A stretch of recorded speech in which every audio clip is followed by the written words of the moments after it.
O vosso professor disse, essa tecnosfera entrou em contradição com a biosfera.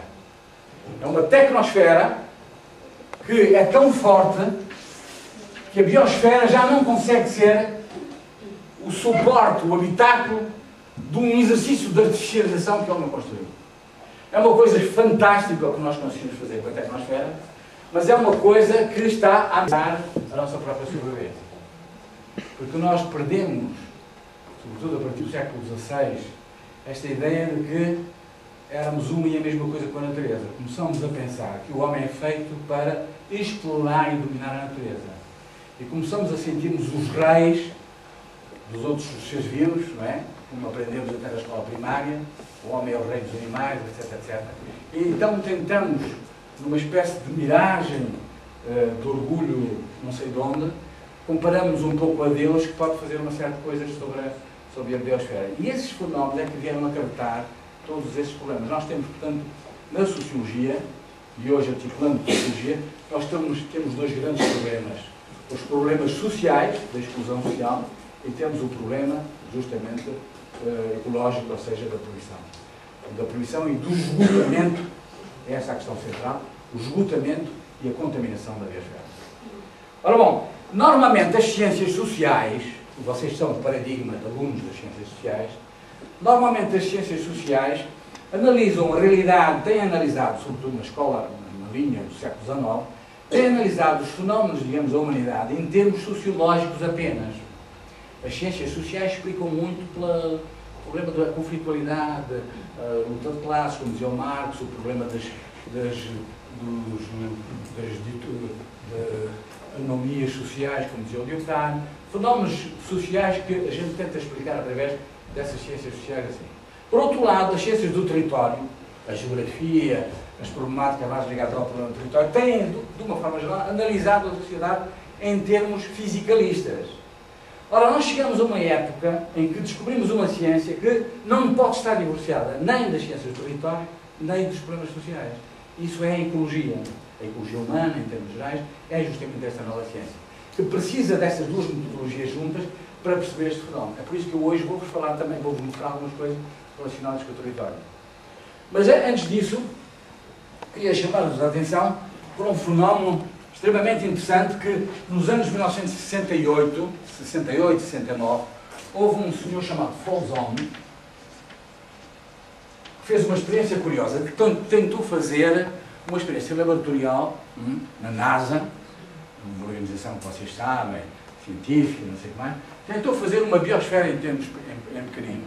E fez uma coisa que hoje se chama ecosfera. Ecosfera. Muito rapidamente, é uma garrafa, um garrafão, se vocês quiserem, selado, com ar lá dentro, um bocado de terra, inorgânico, com um bocado de água salgada, vão ver? E umas algas com raízes, e uma coisa que são bactérias. E povoou esta água com uns camarõezinhos, chamado krill. E então, como havia sol cá fora, ele fechou tudo isto e descobriu que aqui estão fundamentos científicos, não é? Ele viu que aqui está o princípio dos produtores, aqui está o princípio, aquele primeiro triângulo dos produtores, o segundo triângulo dos consumidores e as bactérias dos consumidores.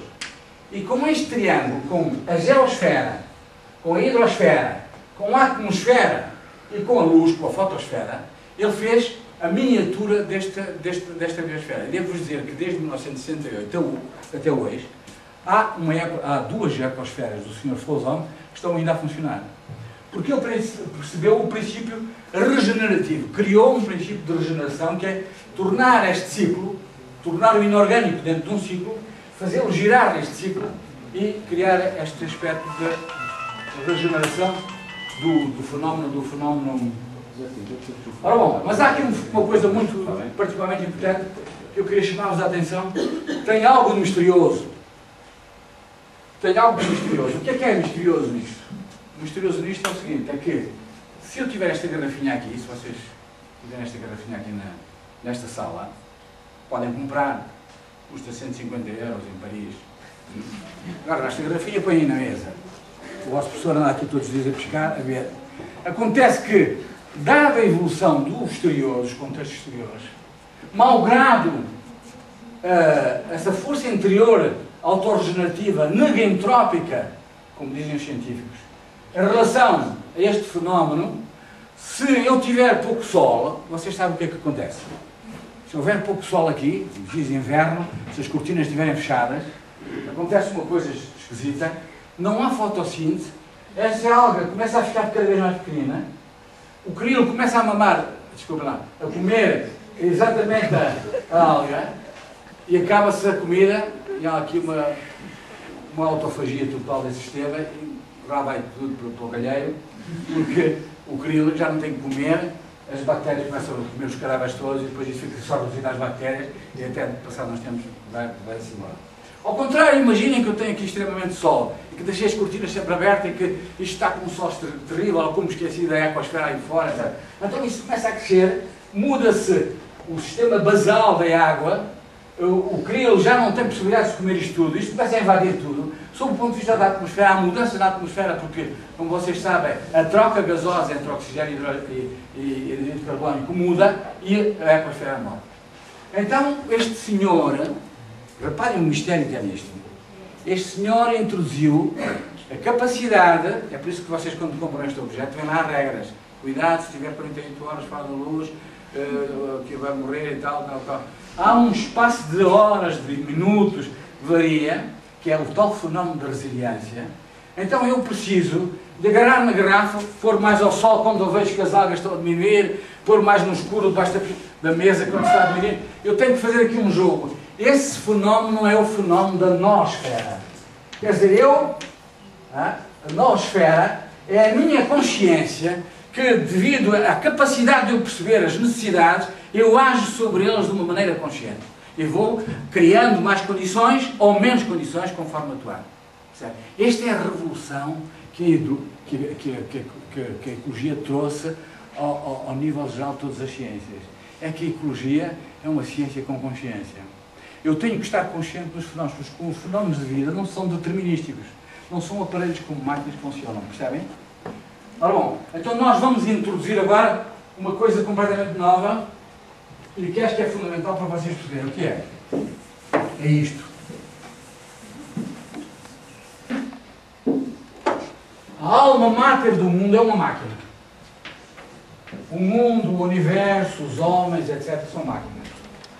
E quando nós pensamos desta maneira, esta caixa negra vive um processo que é input, um impulso que me vem de fora, que é energia, e sai lixo. Toda a explicação, posso beber um bocadinho de água? Toda a explicação, portanto, newtoniana ou cartesiana, se vocês quiserem, é baseada neste princípio. O princípio entrópico, dissipativo, as leis da termodinâmica, que determinam que uma máquina precisa de energia, precisa de um apor aqui e precisa de uma saída, output, e que este output é, digamos, o processo. Como é que se chama isso? Chama-se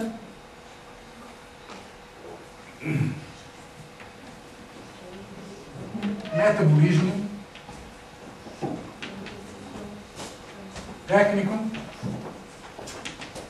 linear.